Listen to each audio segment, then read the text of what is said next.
Nations' intrusion into other nations' problems has been a recurring topic in the history of humanity. Is it right for nations to intrude? For the answer, we have to look back in history to the 1930s and the Great Depression. The Great Depression was caused by laissez-faire economics in America. We were overproducing, there was a decreasing demand for goods, and there was a huge gap between the rich and the poor. The Great Depression hurt in ways besides our pockets. The Great Depression caused families to split up. There was an unemployment rate between 25 and 33% at one time in America, and it created a serious stress on everyone involved. Also, during this time, there was a large drought known as the Dust Bowl happening in the Southwest that seriously hurt the farming industry. Although the Great Depression started in America, it quickly led to a global depression because of a fit of tariffs that was set off by America, and America stopped lending money to a lot of countries, most importantly, Germany and Britain. The countries that were affected by the Depression all handled it differently. Britain and France raised taxes, tariffs, and regulated currency, while Germany just printed more money. Japan, on the other hand, wasn't affected by the Great Depression because of their isolationism. America elected FDR and his New Deal into office. It helped, but it took too long to work and was extremely expensive. FDR instilled a hope in the nation through his New Deal. It was made up of programs such as the Agricultural Adjustment Act, Civilian Conservation Corps, and Social Security, which created a good deal of relief, recovery, and reform. FDR kept America away from communistic and fascist ideals that took over many other countries at that time. Japan, Italy, and Germany had other things in mind besides recovery. They were angry at their governments because the Treaty of Versailles had either given them nothing or hurt them. Japan was tired of being discriminated against, so they left the League of Nations and attacked China. The League of Nations asked them to stop, but they didn't, even after America put an embargo on their sale of oil to Japan. Italy was controlled by Benito Mussolini, who invaded smaller countries to raise nationalism. Hitler was elected into power in 1933. He rallied Austria together and helped Germany get their economy back on track.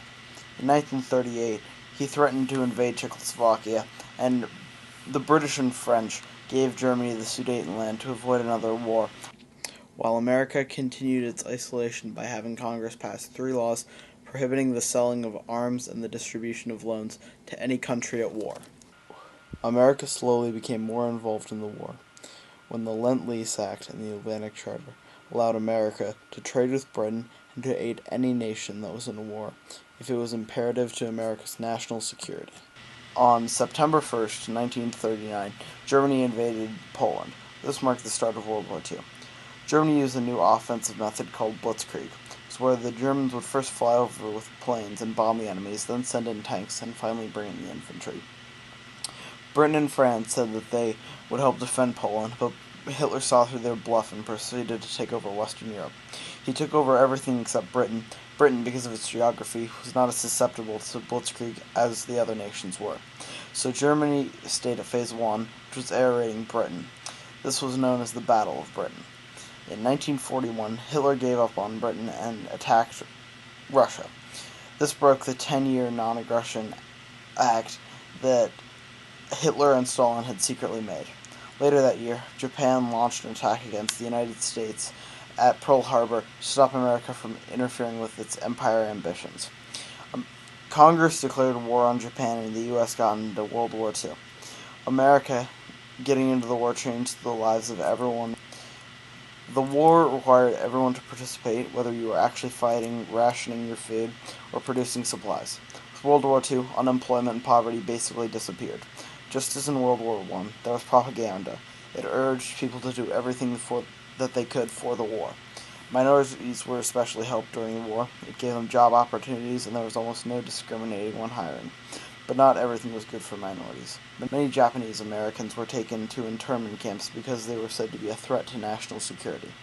On the Pacific front, the United States was gaining ground with its method of island hopping, and with victories at Midway, the Battle of Leyte Gulf, not to mention firebombing Tokyo, we seemed well on our way to victory.